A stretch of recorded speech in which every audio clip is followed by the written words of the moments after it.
ओम नमः शिवाय। जय भोलेनाथ। दोस्तों, आप सभी का हमारे ज्ञान सवेरा यूट्यूब चैनल पर हार्दिक स्वागत है। भाद्रपद शुक्ल तृतीया को यह व्रत किया जाता है। सुहाग चाहने वाली स्त्रियों को इस दिन शंकर पार्वती सहित बालू की मूर्ति बनाकर पूजा करनी चाहिए तथा सुंदर वस्त्रों और कदली स्तंभों से घर को सजाकर नाना प्रकार के मंगल गीतों से रात्रि जागरण करना चाहिए। इस व्रत को करने वाली स्त्रियां पार्वती के समान सुखपूर्वक पति रमण करके शिवलोक को जाती हैं। आइए सुनते हैं हरतालिका तीज व्रत की कथा। कथा को प्रारंभ करने से पहले आप सभी से अनुरोध है कि वीडियो को लाइक करके कमेंट बॉक्स में भोलेनाथ की जय जरूर लिखिएगा। पौराणिक कथा के अनुसार शंकर जी ने पार्वती जी को कहा कि एक बार तुमने हिमालय पर्वत पर जाकर गंगा किनारे मुझको पति रूप में पाने के लिए कठिन तपस्या प्रारंभ की थी। उसी घोर तपस्या के समय नारद जी हिमालय के पास गए तथा कहा कि विष्णु भगवान आपकी कन्या के साथ विवाह करना चाहते हैं। नारद जी की बनावटी बात को तुम्हारे पिता ने स्वीकार कर लिया। फिर नारद जी विष्णु जी के पास गए और कहा कि आपका विवाह हिमालय ने पार्वती जी के साथ करने का निश्चय किया है, आप इसकी स्वीकृति दें।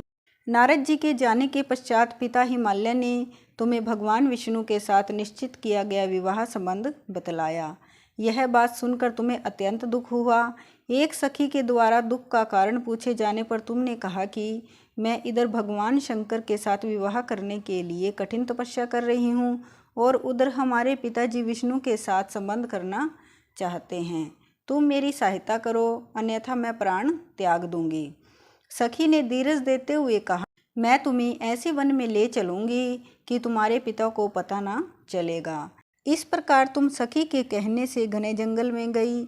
इधर तुम्हारे पिता हिमालय ने घर में इधर उधर खोजने पर जब तुम्हें नहीं पाया तो बहुत चिंतित हुए, क्योंकि नारद जी ने विष्णु के साथ विवाह करना मान लिया था। वचन भंग की चिंता ने उन्हें मूर्छित कर दिया। तब सभी पर्वत यह जानकर तुम्हारी खोज में लग गए। उधर सखी सहित तुम सरिता किनारे की एक गुफा में मेरे नाम पर तपस्या करने लगी। भाद्रपद शुक्ल तृतीया को उपवास रखकर तुमने रेत का शिवलिंग स्थापित करके पूजन तथा रात्रि जागरण भी किया। तुम्हारे इस कठिन तप व्रत के कारण मुझे तुरंत तुम्हारे पूजन स्थल पर आना पड़ा।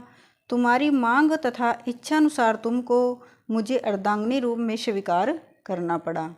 तत्पश्चात मैं तुरंत कैलाश पर्वत पर चला गया। प्रातः बेला में जब तुम पूजन सामग्री नदी में छोड़ रही थी, उसी समय हिमालय राज उस स्थान पर पहुंच गए। वे तुम दोनों को देखकर पूछने लगे, हे बेटी, तुम यहाँ कैसे आ गई? तब तुमने विवाह वाली बात सुना दी। वे तुम्हें घर बुला लाए। तब शास्त्र विधि से तुम्हारा मेरे साथ विवाह हुआ।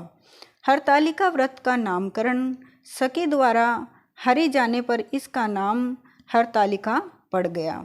शंकर जी ने पार्वती जी से यह भी बताया कि जो स्त्री इस व्रत को परम श्रद्धा से करेगी उसे तुम्हारे समान ही अचल सुहाग मिलेगा और वह अपने पति के साथ सुख भोग कर अंत में शिवलोक को जाएगी। बोलिए गौरी शंकर भगवान की जय।